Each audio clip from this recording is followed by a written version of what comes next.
اعوذ باللہ من الشیطان الرجیم، بسم اللہ الرحمن الرحیم۔ ویورز، میں ہوں ملک مشتاق احمد ایڈوکیٹ، ہائی کورٹ۔ آج کا ہمارا ٹاپک ہے کہ والد بچوں کی کسٹڈی کیسے لے سکتا ہے۔ تو ویورز، عموماً ایسے ہوتا ہے کہ جو مائنرز ہوتے ہیں ان کی کسٹڈی کی حقدار فیمیل ہوتی ہے، خاتون ہوتی ہے، لیکن بعض صورتیں ایسی ہیں کہ کسٹڈی جو ہے نا وہ چینج ہو جاتی ہے، والدہ سے والد کو کسٹڈی ٹرانسفر ہو جاتی ہے، شفٹ ہو جاتی ہے۔ تو اس کے طریقہ کار یہ ہے کہ کورٹ نے، فیملی کورٹ نے نہ والد کی محبت کو دیکھنا ہوتا ہے، نہ والدہ کی جذبات کو دیکھنا ہوتی ہے بچوں کے لیے۔ تو عمومی طور پر کورٹ کا جو جھکاؤ ہوتا ہے، کورٹ کی جو انکلینیشن ہوتی ہے، وہ بچوں کی ویلفیئر کے بارے میں ہوتی ہے کہ کہاں پر بچوں کی زیادہ بہتر ویلفیئر ہو سکتی ہے اور ان کا فیوچر کہاں پر زیادہ سیف اینڈ ساؤنڈ ہے۔ تو وہ حالات عمومی طور پر جو 7 سال کا بچہ ہے، لڑکے کی صورت میں اس کی جو کسٹڈی ہے وہ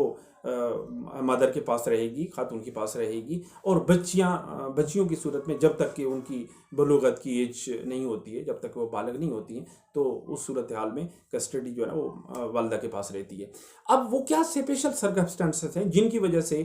کوئی والد جو ہے وہ بیفور دا ٹائم ان کی بلوغت کا انتظار کیے بغیر جا کر کے کورٹ میں یہ کلیم کر سکتا ہے کہ یہ بچے میرے جو ہے نا وہ میری کسٹڈی میں دیے جائیں۔ تو ویورز، اس میں صورتحال جو ہیں اس میں نمبر 1 تو یہ ہے کہ وہ خاتون جو ہے وہ دوسری شادی کر لیتی ہے، یعنی کسی ایسے شخص کے ساتھ وہ شادی کر لیتی ہے جس کا ان بچوں کے ساتھ کوئی بلڈ ریلیشن شپ نہیں ہوتی ہے۔ تو اس صورتحال میں بچے جو ہے وہ عدالت، فیملی کورٹ جو ہے وہ والد کی سپرد کر سکتی ہے۔ اس کے علاوہ یہ ہے کہ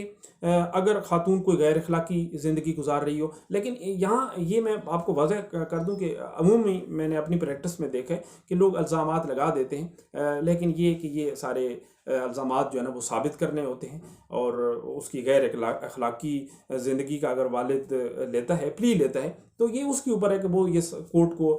مطمئن کرے گا کہ جی واقعہ وہ غیر اخلاقی زندگی گزار رہی ہے، جہاں بچوں کے جو اخلاقیات ہے اور جو بچوں کی پرورش ہے اس کے اوپر برے اثرات پڑ رہے ہیں۔ تو یہ تھوڑا مشکل کام ہوتا ہے۔ تیسری جو صورتحال یہ ہے وہ اس طرح سے کہ والدہ جو ہے وہ کسی گاؤں دیہات میں رہتی ہو اور والد شہر میں رہتا ہو، اور وہاں پر بچوں کی جو اسٹڈی کے میٹرز ہوں دیہات میں وہ اچھی طرح سے فل نہ ہو رہے ہوں، تو اس صورتحال میں بھی والد کلیم کر سکتا ہے کہ میں بچوں کو اچھی وے آف ایجوکیشن پرووائڈ کر سکتا ہوں، سو دیٹ کہ یہ بچے جو ہے نا وہ میری کسٹڈی میں دیے جائیں۔ اس کے بعد جو ہے نا ویور ایسے ہوتا ہے کہ اگر فنانشیل کنڈیشن والدہ کی بہت زیادہ ویک ہے، کمزور ہے، تو اس صورتحال میں بھی یہ ہے کہ والد یہ کلیم کرتا ہے کہ میری فنانشیل کنڈیشن اچھی ہے اور میں بچوں کو بہت اچھی ایک لگژری لائف پرووائڈ کر سکتا ہوں ارسپیکٹو آف مدر، تو وہ بچے لے سکتا ہے۔ بچوں کی کسٹڈی جو ہے نا وہ کورٹ اس کو اس صورت میں بھی